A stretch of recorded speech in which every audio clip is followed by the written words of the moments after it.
ତାକୁ ବି କିଛି ସେ କଣ୍ଟ୍ରୋଲ କରେ। ତା ସହିତ ଚିଡଚିଡାପଣ ଏସବୁକୁ ବି କଣ୍ଟ୍ରୋଲ କରେ। ସବୁ ଜିନିଷ ଉପରେ କଣ୍ଟ୍ରୋଲ ରଖେ।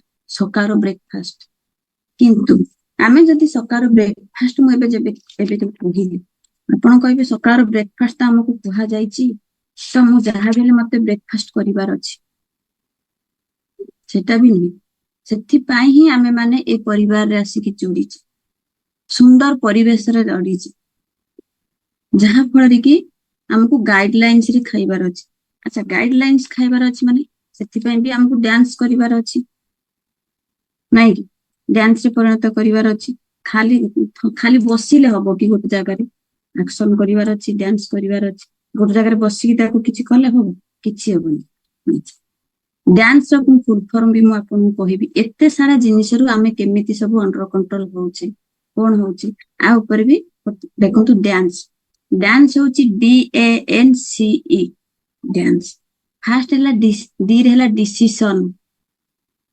ଯୋଉମାନେ ନ୍ୟୁ ଅଛନ୍ତି ଲେଖନ୍ତୁ, ଡିସିସନ। କେତେ ପରସେଣ୍ଟ ଆପଣ ଡିସିସନ ନେଇ ପାରୁଛନ୍ତି? ପୁରା 100% ପୁରା ଡିସିସନ ନିଅନ୍ତୁ। ଏ ପରିବାରକୁ ଆସିବା ପରେ, ସମସ୍ତଙ୍କର ରେଜଲ୍ଟ ଶୁଣିଲା ପରେ, ଏତେ ସାରା ହାପିନେସ ଦେଖିଲା ପରେ, ତାପରେ ଆପଣ ଧୀରେ ଧୀରେ ଡିସିସନ ନିଅନ୍ତୁ 100%। ଯଦି ଡିସିସନ ନ ନେଇ ପାରିବେ, ତାହେଲେ କୌଣସି ରେଜଲ୍ଟରେ ଆପଣ ପହଞ୍ଚି ପାରିବେ ନାହିଁ।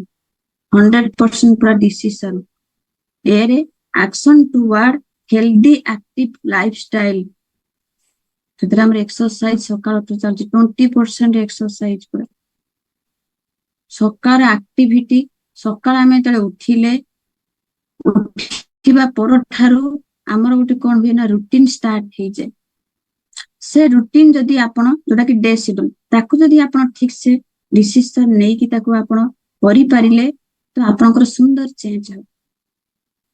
ହଁ, ମୁଁ ତ ଖାଉଥିଲି, ଆଜି ଟିକେ ଡେରି ହେଇଗଲି, ଚଳିବ। ତାକୁ ଆକ୍ସନ ରେ ତାକୁ ସବୁବେଳେ କନଭର୍ଟ କରିବୁ।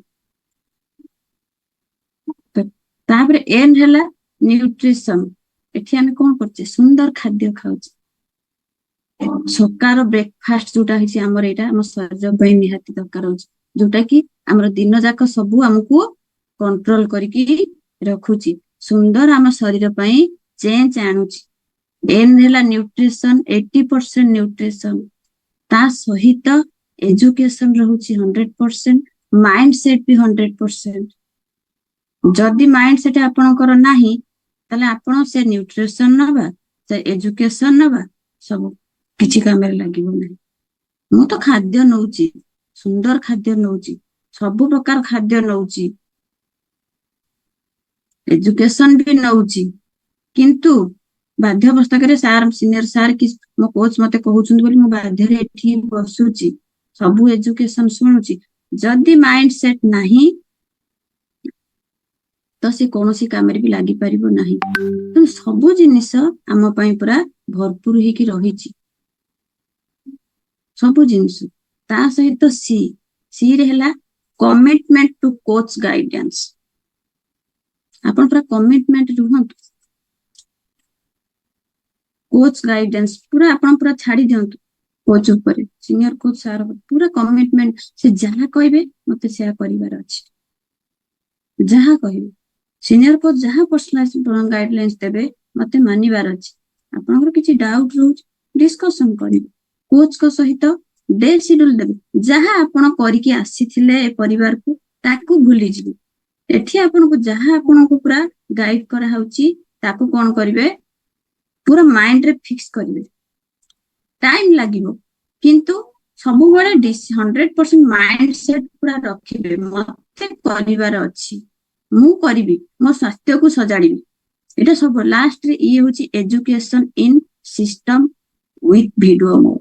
ବହୁତ ସାରା ଏଜୁକେସନ ଏଠି ଦିଆଯାଉଛି, ବହୁତ ସାରା ଏଜୁକେସନ ୱିଥ ଭିଡିଓ ମୋଡ। ସବୁବେଳେ ଭିଡିଓରେ ରହିବା ପାଇଁ ଚେଷ୍ଟା କରନ୍ତୁ, ଆଇ ଟୁ ଆଇ କଣ୍ଟାକ୍ଟ ସବୁବେଳେ ରଖିବା ପାଇଁ ଚେଷ୍ଟା କରନ୍ତୁ। ଆଇ ଟୁ ଆଇ କଣ୍ଟାକ୍ଟ ରହିଲେ ସେଟା ଗୋଟେ ପଜିଟିଭ ଆସିବ, ଭଲ ଲାଗିବ। ଆଉ ଭିଡିଓ ସମସ୍ତେ କହନ୍ତି ନା, ଭିଡିଓରେ ଆସନ୍ତୁ, ଭିଡିଓରେ ଆସନ୍ତୁ। ଆମର ସିନିୟର ସାର୍ ତ ପୁରା ପଠେଇ ଦଉଛନ୍ତି ପୁରା ୱେଟିଂ। କାହିଁକି? ଯେତେବେଳେ ସୁନ୍ଦର ଖାଦ୍ୟ ଖାଇବେ, ସେତେବେଳେ ଭିଡିଓରେ ରହିବେ। କାହିଁକି ନା ସୁନ୍ଦର ଖାଦ୍ୟ ଶରୀରକୁ ଯିବ, ସୁନ୍ଦର କଥା ବି ଶୁଣିବେ, ସୁନ୍ଦର ଏଜୁକେସନ ବି ନେବେ, ତା ସହିତ ଆପଣଙ୍କର ସୁନ୍ଦର ଚେଞ୍ଜ ଆସିବ। ନାଇଁ ତ ଟିକେ ଖାଇବା ଧରିଦେବି, ଟିକେ ଘେରାଏ ବୁଲି ଆସିବି। ଯୋଉ ମାଇଣ୍ଡ ନେଇକି ଆପଣ ଏ ପରିବାରକୁ ଆସିଛନ୍ତି, ଏ ଖାଦ୍ୟ ଖାଉଛନ୍ତି, ତ ମାଇଣ୍ଡ ସେଠି ରହିଲା ନାହିଁ, ମାଇଣ୍ଡ ଏପଟ ସେପଟ ହେଲା, ନିହାତି ରେଜଲ୍ଟ ଆସିପାରେ ଏପଟ ସେପଟ। ଆଗକାଳ ଲୋକମାନେ କଣ କରୁଥିଲେ, ଖାଇବା ଟାଇମରେ କଥାବାର୍ତ୍ତା ନାହିଁ, ସେତେବେଳେ ତ ଟିଭି ବହୁତ କମ ଥିଲା, ସେସବୁ ନାହିଁ, କିଛି ନାହିଁ, ଖାଇବେ ମାନେ ତଳକୁ ମୁହଁ ପୋତିବେ, ଉପରକୁ ଖାଇବେ, ବାସ୍ ସେତିକି। ସେଥିରେ ତାଙ୍କର ସୁନ୍ଦର ପୁରା ଶରୀର ପୁରା ସୁନ୍ଦର ରହୁଥିଲା, କିଛି ନାହିଁ। ଏବେକା ଟାଇମରେ ବହୁତ ସାରା ମୋବାଇଲ, ଟିଭି, ରହିଥା ମୁଁ ଖାଇବା ଟାଇମରେ ମୁଁ ଟିକେ ମେସେଜ କରିଦିଏ, ଖାଇବା ଟାଇମରେ ଗୋଟେ କଲ ଆସୁଛି ଉଠେଇଦିଏ, ଠିକ ଅଛି, ଆରାମସେ ବସିକି ଖାଆନ୍ତୁ, ଯୋଉ କାମ କରୁଛନ୍ତି ଗୋଟେ କନଷ୍ଟାଣ୍ଟରେ କରନ୍ତୁ, ସେଇଠି ଆପଣଙ୍କର ମାଇଣ୍ଡ ରହିବ, ଆଉ ସେ କାମରେ ବି ଆପଣ ସୁନ୍ଦର ବି ଆପଣଙ୍କର ଇମ୍ପ୍ରୁଭ ହବ, ଯୋଉ ଦିଗରେ ହୁଅନ୍ତୁ, ଖାସ କରିକି ଶରୀର ଉପରେ। ସେଥିପାଇଁ କରାହେଇଛି ଆପଣ ସୁନ୍ଦର ଖାଦ୍ୟ ଖାଇବେ, ସୁନ୍ଦର ପରିବାରରେ ରହିବେ, ସୁନ୍ଦର ପରିବେଶ ଯୋଉଟା କି ଆମର ସୁନ୍ଦର ପୁରା ରହୁଛି, ଯାହାଫଳରେ କି ଆପଣଙ୍କର ସୁନ୍ଦର ଚେଞ୍ଜ ହବ। ଘରେ ନେଇକି ଗୋଳେଇକି ଖାଇଦେବେ, କିଛି ରେଜଲ୍ଟ ଆସିବନି, ମାଇଣ୍ଡ